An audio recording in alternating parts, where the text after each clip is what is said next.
Hey girl, hey, it's your girl Jay. Welcome to another episode of Melanated Mommy Talks, the podcast, where we are talking about and exploring all things within the melanated mom spectrum. Our last episode was part 2 of 3 with Lynette Trawick, a mom raising and caring for 11 children between her and her husband, a Black woman who is living and thriving with HIV, an HIV advocate, and a woman running her own nonprofit.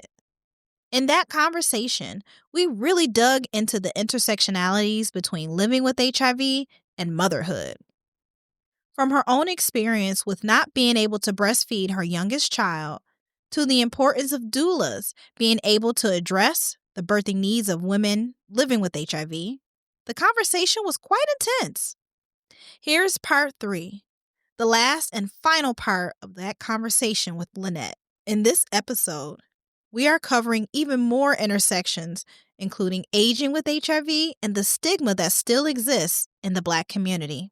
So go ahead and pull up your metaphorical seat, tap in, and enjoy part 3 of the conversation with Lynette Trawick.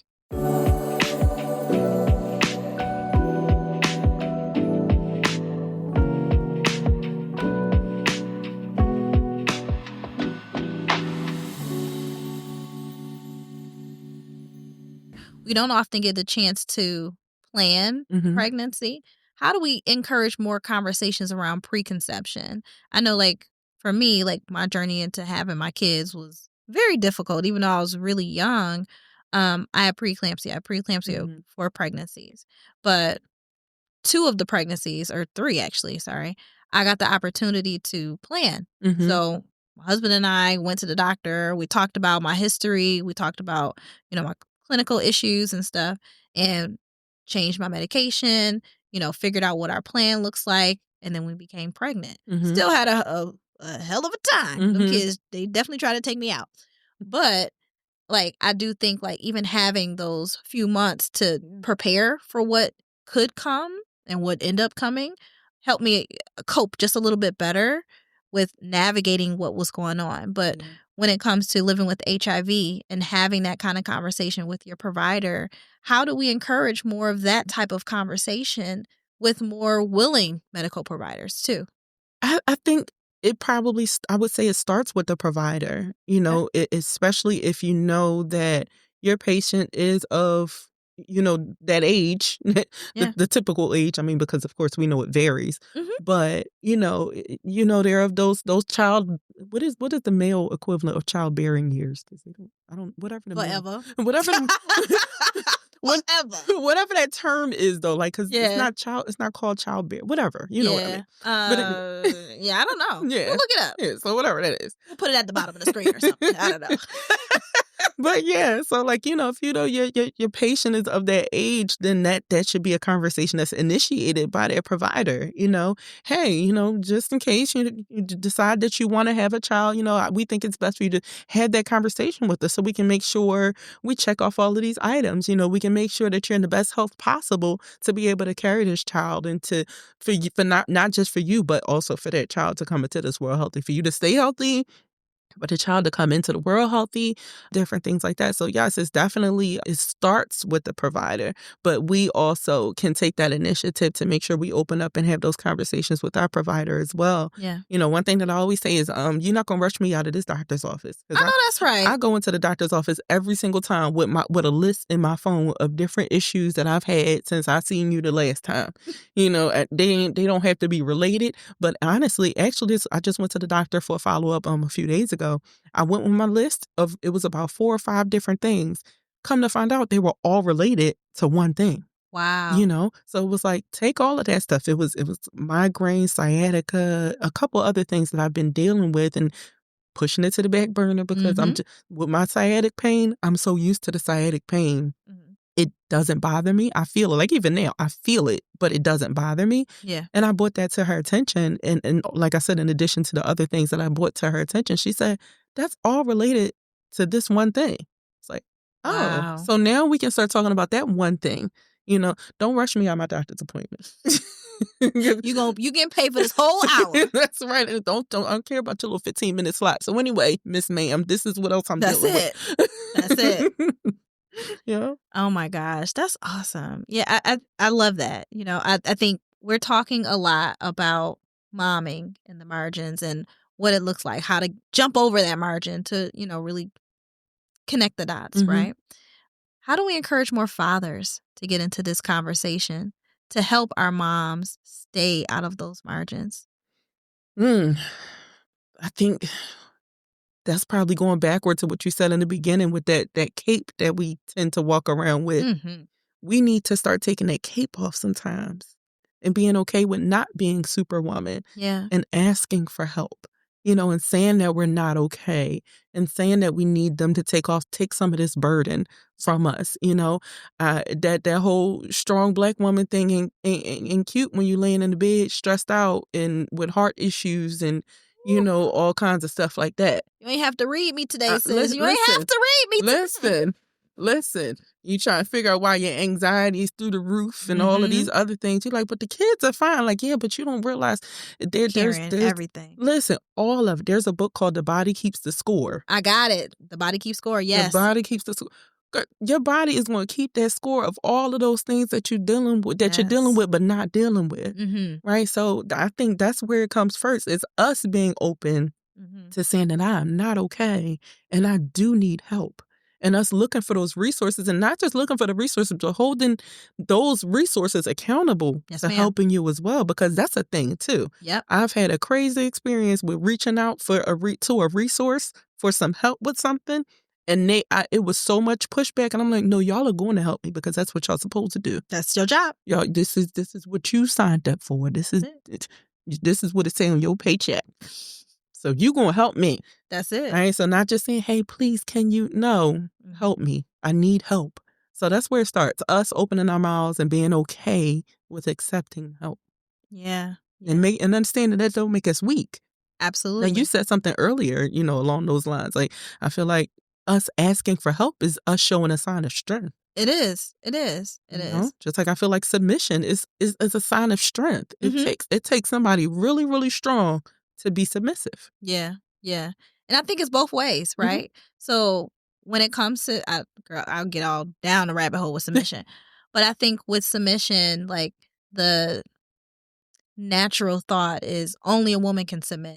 But I think submission is a real great equitable partnership. Absolutely. There are going to be things that you are amazing at, and your husband's going to submit to you because he knows that he can trust your leadership and your judgment in that space, and it doesn't make him any less than a man, and vice versa, right? Absolutely. You both in a relationship, in a parentship, co-parent, whatever, however you want to call it, you both are in that space of leadership and submission. You're learning, how do I become a parent to this child versus this child? Because I got 2 kids and you got more than 2. All of them people are different. Every one of them. Every single one. Right? And they make you different. They sure do. They all get a different mama. Everyone. Well, mommy said I can do it. Right. But I think again, like that is a symbol of them being able to trust both of you, knowing who to talk to, how to talk to each of you, but then also how to reflect that on themselves when it's time to make those decisions for their own lives, right? I talk to my kids all the time about this. I'm like, it's a lot of stuff. It's a lot of stuff that I do every day. There's a lot of stuff that I'm teaching you every day. There's a lot of things that you're going to be responsible for. But I will know that I've done my job with you if I can see that you are able to navigate all of these things as an independent person because I gave you the space to think. Yeah. And I gave you the leadership skills to see how I navigated it so that you know how to also apply it to your own life, right? So we're our kids' first teachers. Yeah. So if we're not teaching them how to be well, if we're not teaching them how to say yes and how to say no, we're not teaching them how to get tested, how to ask questions to your partner, how to be comfortable with your body, how to be okay with whatever diagnosis you have and know that you can still live and thrive and not let it suck the life out of you. That's right. Right? Again, changing that language, changing the narrative of what it looks like to talk about these things openly and freely and know that vulnerability, again, is a strength. Yes. Right?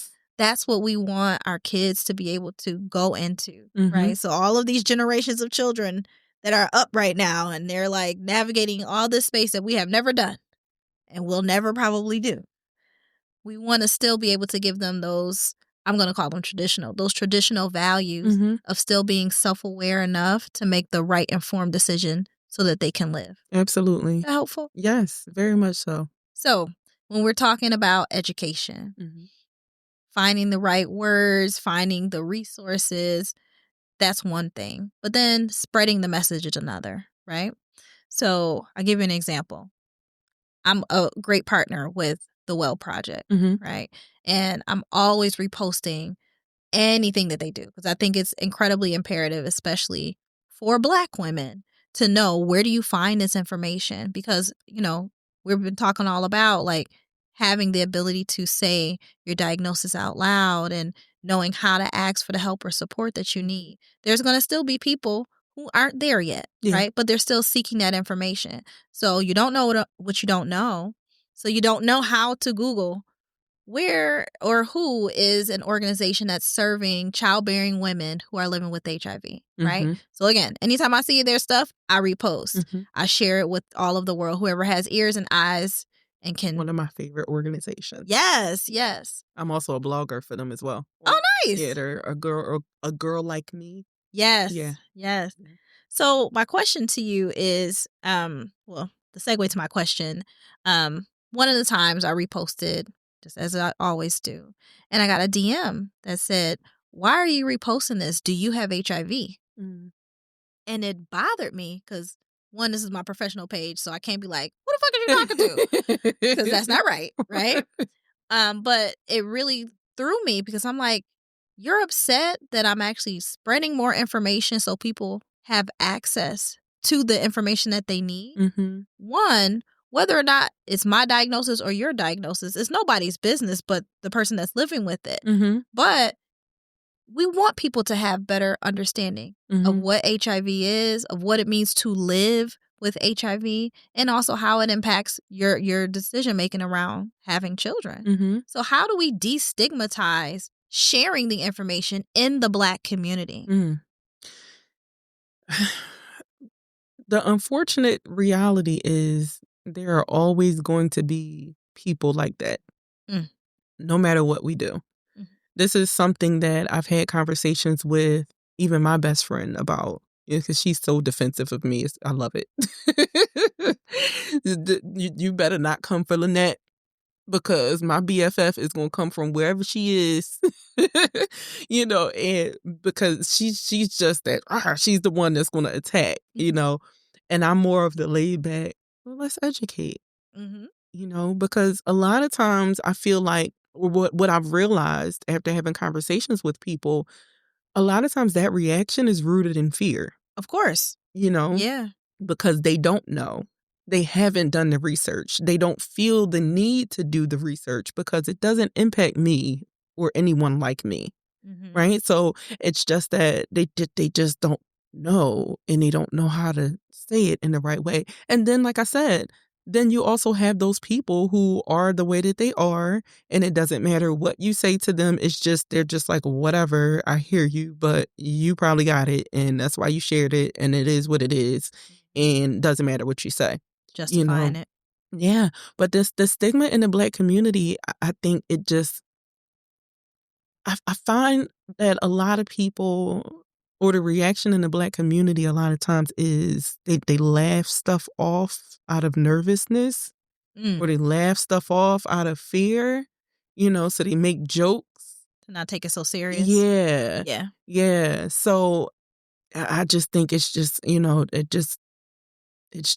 It's like a defense mechanism. Yeah. Yeah. You know, so I really don't know how to combat that other than just continuing to educate. Yeah. You know, and just understanding that unfortunately you're not going to get through to everyone. Yeah. You know, as positive as I am, you know, no pun intended. Seriousness. Sorry, my bad. But it's a joke, but we're serious.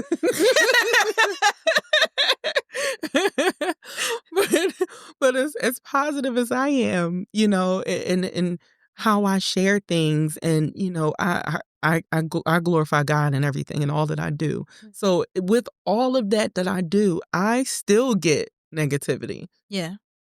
So people are still going to be people, Yeah. and it's not my I've done my job. Yeah.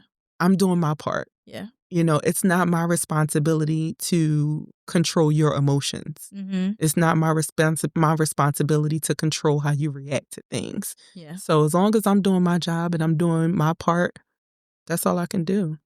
I think it's almost like when people say weird, condescending things like, "How dare you be proud of this terrible thing?" Yeah. It's like, Yeah. I've gotten that. yeah. I've gotten it like, why are you you just talk about it like it's just nothing. I'm like, I'm not.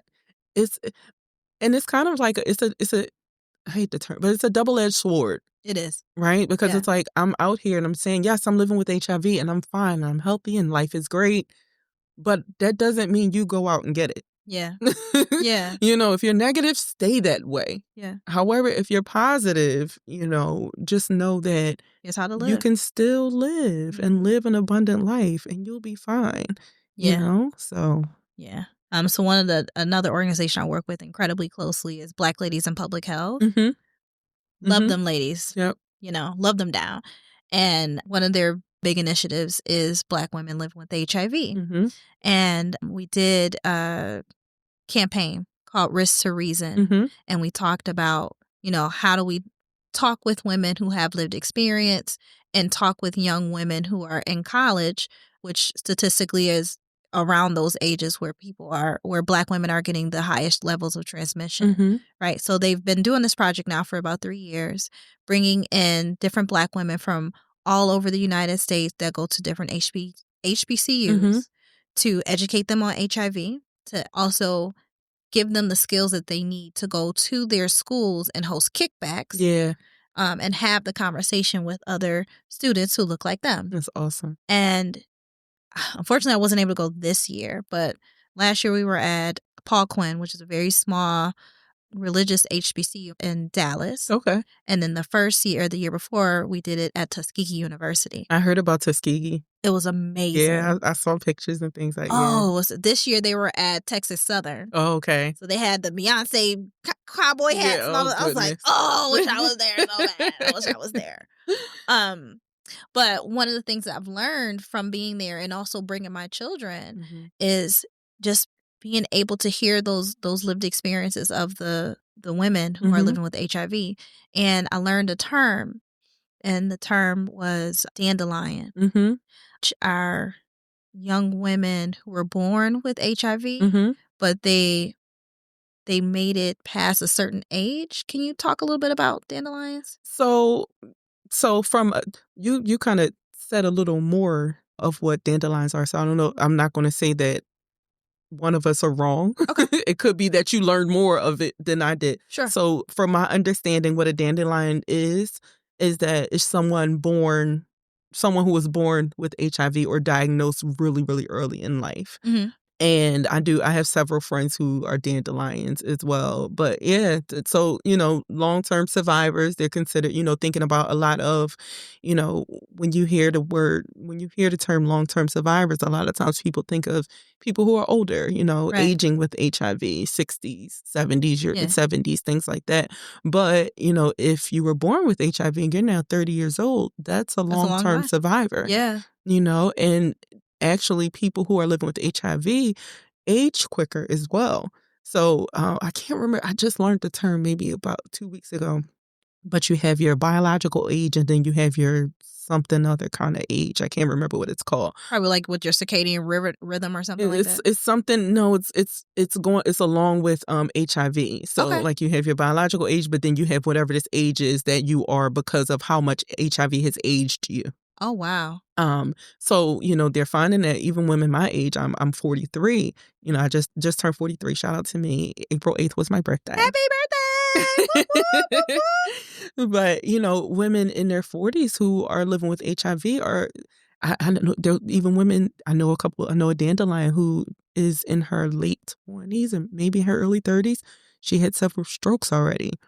You know, younger women are dealing with heart attacks and just different things that you would typically hear in the older population. Yeah. But we're dealing with it in a younger age just because HIV has aged us a little Yeah. more than, the typical, a typical person would without HIV. Wow. Yeah. Wow. Again, I feel like we've covered so many things. And I have to ask you 2 questions. The first is, we got to have you back. Can we come back? Of course. We definitely have to keep this conversation going. I think it's so important for so many different reasons. But my second question is, how do we make sure that we connect more people to you?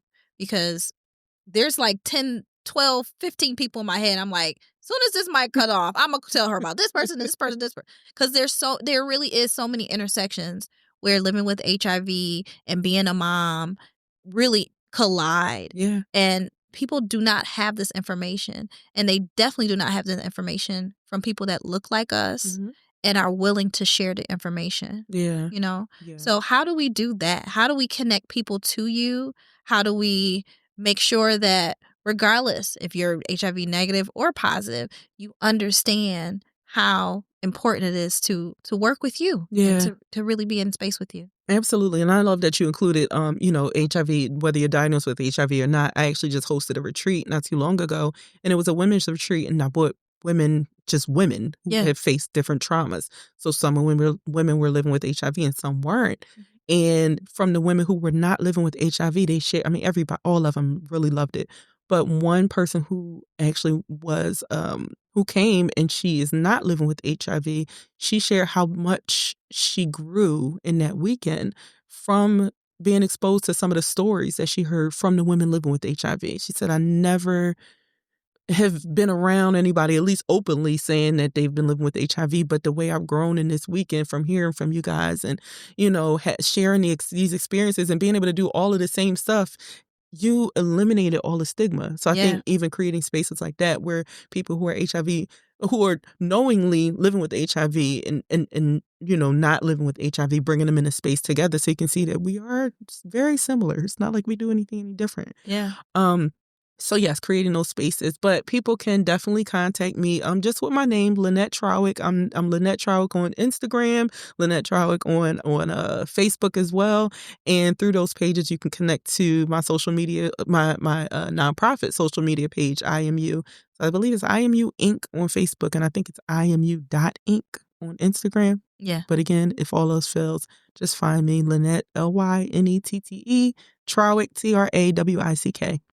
All right, girl. I'm so excited. Girl, I'm going to give you like 8 hugs. I might swing you around in a circle.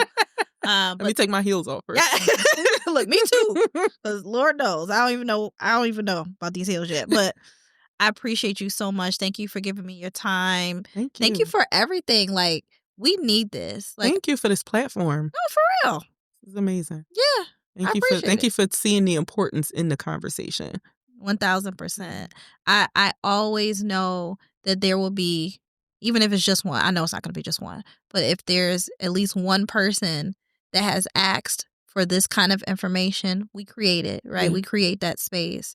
And I know that there are so many moms that can relate to this. Yeah. And I think that's also why this segment in general is important, to really talk about moms in the margins, because we'll see ourselves as if we are the only one. Mm-hmm. So we marginalize ourselves even more than the marginalization, right? So if we can open up our own thought process and have these open conversations, so we can see, again, what are our similarities more than our differences, we'll find solutions and sisterhood, honestly, within all of those spaces. Yeah. And those things you can't replicate. You can't just like make it up, right? We have to know, like, if I'm going to give you my authentic self, my vulnerable self, my story, my everything, my who I am, I want you to know all parts of me, not just the cute stuff with the nice heels. You got to know the ugly stuff, the stuff that get on my nerves, the days when I be like, fuck them kids, all that's every part of me, right? Yep. Because that's a part of who I am too, right? Absolutely. Yeah. Absolutely. So thank you. Oh my gosh, this is great. All right, so we are signing off. Thank you so much for an amazing conversation, your vulnerability, your strength, and thank you for representing communities where we see those margins not as a space to keep us disconnected, but to create more inclusion. We